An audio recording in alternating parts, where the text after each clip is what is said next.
গাজর দিয়ে যে অনেক মজাদার পিঠা তৈরি করা যায় তা এই ভিডিও না দেখলে বুঝতেই পারবেন না। আসসালামু আলাইকুম, welcome back to my new video. আজকে একদম নতুন ধরনের একটি পিঠা রেসিপি শেয়ার করব, যেটা কিনা গাজর দিয়ে তৈরি হয়। খেতে যেমন মাশাআল্লাহ ভীষণই মজাদার, দেখতেই তো পারছেন দেখতে কতটা সুন্দর। তো চলুন এই পিঠা রেসিপিটি দেখে নেওয়া যাক। এর জন্য প্রথমে লাগবে গাজর। এখানে আমি 1 কাপ মতো গাজর নিয়েছি। এখন গাজরটাকে একটা মিক্সিং জারে দিব। এর মধ্যে দিব 2 চামচ গুঁড়া দুধ, 2 টেবিল চামচ চিনি। এখন এই মিশ্রণটাকে একদম মিহি একটা পেস্ট তৈরি করে নিব। এর মধ্যে কোনো দানা থাকা যাবে না। এখন কড়াইতে দিব 1 চামচ ঘি, তার মধ্যে পেস্ট করে রাখা গাজরের মিশ্রণটা দিয়ে দিতে হবে। চুলার আঁচটা মিডিয়ামে রেখে এই গাজরটা ভেজে নেব কিছুক্ষণ, যতক্ষণ না পর্যন্ত এর পানিটা শুকিয়ে যাবে।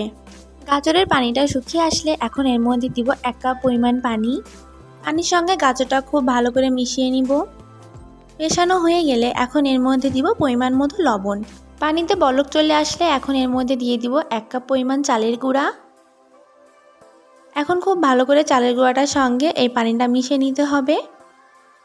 আটাটা খুব ভালো করে মাখানো হয়ে গেলে এখন চুলার আঁচটা একদম লো রেখে 5 থেকে 10 মিনিটের জন্য এটাকে রেখে দিতে হবে। প্রায় 10 মিনিট পর আটাটা খুব ভালো মতো সেদ্ধ হয়ে গেছে। এখন চুলা থেকে উঠিয়ে নিব।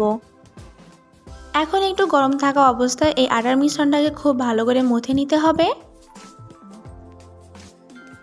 এখন আমি সামান্য একটু ঘি দিয়ে আবারও এই আটার মিশ্রণটাকে খুব ভালো করে মাখিয়ে নিব। আটাটা খুব ভালো করে মাখানো হয়ে গেছে। এখন এর থেকে আমি একটা বড় লেচি তৈরি করে নিয়েছি। হাতের সাহায্যে খুব ভালো করে মথে নিয়েছি। এখন এর থেকে একটা বড় রুটি বেলে নিতে হবে।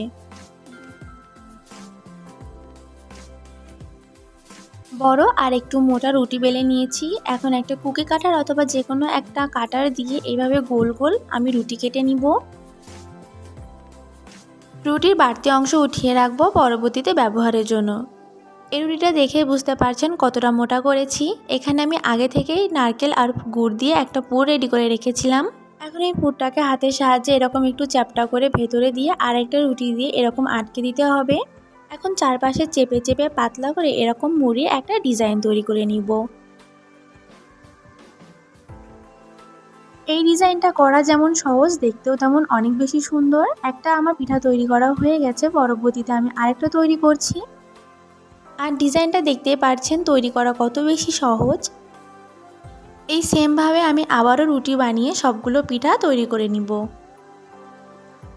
আপনারা চাইলে আপনারা মনের মতো করে এই পিঠার শেপগুলো দিতে পারেন। আমার এই ডিজাইনটা খুব বেশি পছন্দ হয়, তাই আমি সবসময় এটাই দিয়ে থাকি।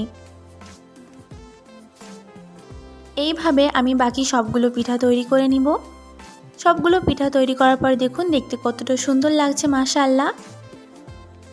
এখন আমি এই পিঠাগুলোকে ভেজে নিব। তবে আপনারা যদি চান এই পিঠাগুলোকে ভাপ দিয়েও খেতে পারেন, যারা তেলটা ব্যবহার করতে না চান। তবে এর জন্য এই পিঠাকে 20 থেকে 25 মিনিট মতো ভাপ দিয়ে নিতে হবে। এতে করেও এই পিঠাটা মজা লাগে খেতে। তবে আমার মুচমুচে বেশি পছন্দ, তাই আমি এটাকে তেল দিয়ে ভেজে নিচ্ছি। পিঠাগুলোকে উল্টে পাল্টে একটু গাঢ় কালার আসা পর্যন্ত ভেজে নিতে হবে। পিঠাগুলো ভাজা হয়ে গেছে, তেল থেকে উঠিয়ে নিব। দেখতে পাচ্ছেন পিঠাগুলোর কালার এখন আরও বেশি সুন্দর লাগছে। চাইলে এই পিঠাগুলো তৈরি করে আপনারা অতিথিদের সামনেও দিতে পারেন, আবার গায়ে হলুদ কিংবা কোনো অনুষ্ঠানও ব্যবহার করতে পারেন। দেখতে এতটা বেশি সুন্দর আর আকর্ষণীয়। আর খাওয়ার কথা তো কি বলবো, খেতেও মাশাআল্লাহ অনেক বেশি মজা হয়েছে। আশা করি আজকের এই ভিডিওটি ভালো লেগেছে। দেখা হবে নতুন আরেকটি ভিডিওতে। আল্লাহ হাফেজ।